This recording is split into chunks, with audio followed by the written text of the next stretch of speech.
I look like Marcus Houston from IMX knockoff.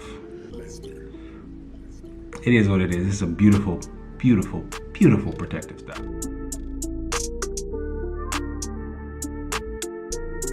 What's good, YouTube? TP Locks here, bringing you guys another video.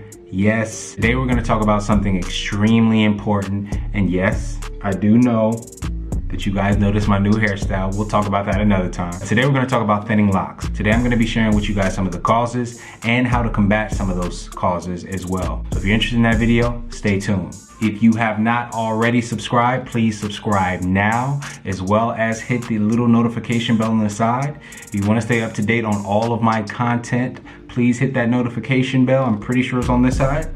Got this down to a science now. Pretty sure it's on this side. If you want to stay up to date on all my content, hit that notification bell. As soon as I post videos, you will be notified. All right, stay tuned. Thinning dreadlocks. If you clicked on this video, chances are you're dealing with thinning dreadlocks, you know somebody that's dealing with thinning dreadlocks, or you're trying to prevent yourself from running into thinning dreadlocks in the future. Today we're going to talk about some of the main causes and ways to combat those causes as well. Now, the good news for some of you that are already dealing with thinning dreadlocks is not every cause is irreversible. That's right, there's still hope. If you do fall in the category of one of those that is irreversible, you might just have to hang it up. At the end of the day, it is what it is. We can't really help the hands that we're dealt. So we're about to get right into it, all right? Cause number one, it's gonna be your genetics. Simply put, your genetics. And this one, we really can't do anything about, unfortunately. When it comes to your genetics, it's gonna be really important to understand that type of baldness or that type of thinning is gonna be hereditary. Ladies, check your mothers, check the women in your family, also check the men in your family. Typically, what I hear for men is that your baldness is gonna be determined by your mama's side. I'm not no doctor, I don't really know, but that's just what I hear. It will probably be advantageous for you to check the hereditary nature of all your family. Check your mothers, your fathers, do they go bald? If you have a pattern of baldness in your family, chances are that thinning is gonna be caused by that baldness. You'll notice that if you are going bald, there are some common spots. Typically, it's gonna be right back there in that crown. It's gonna be right on your hairline. It's also gonna be kind of like at those corners of your hairline as well, where you're gonna see that that baldness start. Typically, this isn't a problem that women have to deal with, thank God. Can you imagine your wife going bald, boy, and you just having this? Okay, I'm sorry, that's shallow. That's horrible. That's horrible. But yeah, typically this is something that men have to deal with. So ladies, have lucked out. I think, every now and then you will see a lady go bald. Just like every now and then you'll see a lady with a mustache. They line up really nicely. But typically this is something that men deal with. Men, if you have this sort of thinning, if this is the reason why your locks are thinning, there's really not much that you can do outside of surgery, wigs, or hair attachments. And unfortunately, that's just as far as technology and science is gone. So that is the number one cause. Not the number one cause. That is cause number one for thinning locks. Now, since we did one that you can't control first, let's go ahead and do one that you can control second. The second is going to be a nutrient deficiency. Now, we talked about in the past, there are several nutrients that you're going to be needing to positively influence the growth of your hair. Now, typically this is only in cases where there's just like a chronic deficit, when you're not eating any vegetables. When you just wake up every day and you just eat, I don't even know what you could eat that just doesn't have any sort of vitamins and minerals in it. I mean, let's just say you woke up every day and you just ate fried chicken and pork chops every day. No meat, no veggies, no nothing. I don't know how you eat pork chops with no greens, because then you get something. This is just basically for those people who are deficient in nutrients and just really, really deficient. If you are having this kind of thinning, quite honestly, you will know, because your hair is not going to be the only thing that's going to be showing those telltale signs. Your skin's probably not going to look great. Your eyes probably aren't going to look great. Your teeth, your breath probably going to stink. This is going to show. If you feel like you're one of those people that has a nutrition deficit or deficiency, you want to make sure you go to the hospital first and foremost to have it professionally diagnosed. But if you do have that diagnosed, you definitely can take something like a multivitamin. That's what I do. I try to make sure that I'm doing everything that I can for my health and wealth. I work out, I'm drinking water. All these things are gonna help make sure that your hair is growing the way that it needs to. When your hair is growing the way that it needs to and you have an ideal setting for the hair to grow from that follicle, you're gonna make sure that you have the best output in your scalp. If you're not doing that, it is quite common for people to have thinning locks. Not only that, your hair will probably just fall out. It'll be brittle, it'll be dry, and we don't want that. So if you have a nutrient deficiency, that is reason number 2 that you could have thin locks. Now, reason number 3 that your locks could potentially be thinning, right? This is another one that we can control.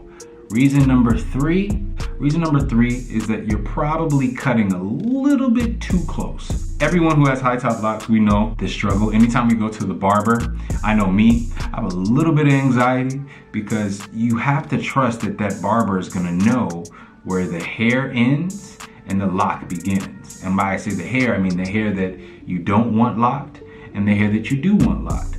And I will tell you that it is very easy to get the two confused. I've had thinning locks in the past, and quite honestly, it's kind of caused me to cut my own hair. I love my barber, I trust my barber, he gives me a great line, he doesn't push my hairline back. But quite honestly, even when he's like cutting down this taper, sometimes it's just inevitable to nick your hair. Nobody cares about your hair the way that you do. And every time that you go to that barber and you have high top locks, it is quite common that they cut just a little bit of hair. And if we're talking about even a centimeter of hair that they're not supposed to cut, we're talking about over time, consistently, that lock getting a centimeter more thin. For me, what I've done to kind of combat this is just cut my own hair and cut it minimally. I don't even come close to my locks when it comes to cutting my hair. If I'm cutting my taper, I'm cutting down, I put a comb exactly where my lock begins, and I cut. That's it. Also minimize the times that I need to cut, because even my own human error is gonna cause me to potentially cut into my lock. I don't wanna do that. That is one of the drawbacks of having high top locks. When you have them, you gotta be extremely, extremely careful not to cut into your actual lock, because when you do so, you will risk losing a lock. I'm not gonna lie, I have a few congos as a result.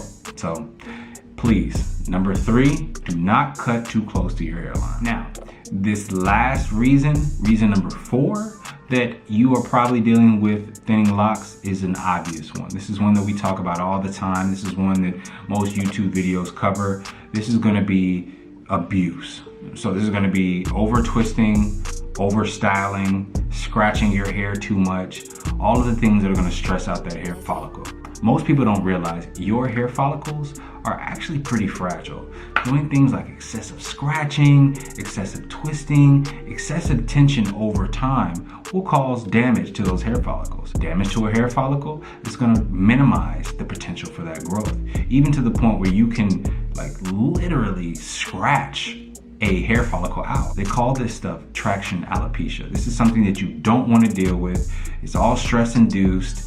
And when I say stress, it's more like trauma and like over twisting. It's all trauma induced, and it's something that quite honestly can derail your locks completely. You don't want that.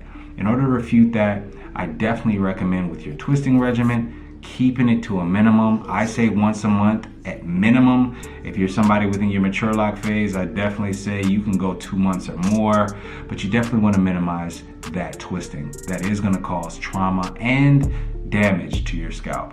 As far as scratching your head, don't do it. I know it's hard. Your hair itches and you want to scratch it. You want to ease that nasty, just that feeling. Resist the urge to scratch your hair. Please resist the urge to scratch your hair, because scratching it consistently is going to damage that follicle. And you're going to find that you're going to have thin spots where you consistently scratch. I kid you not, I am a huge culprit of this.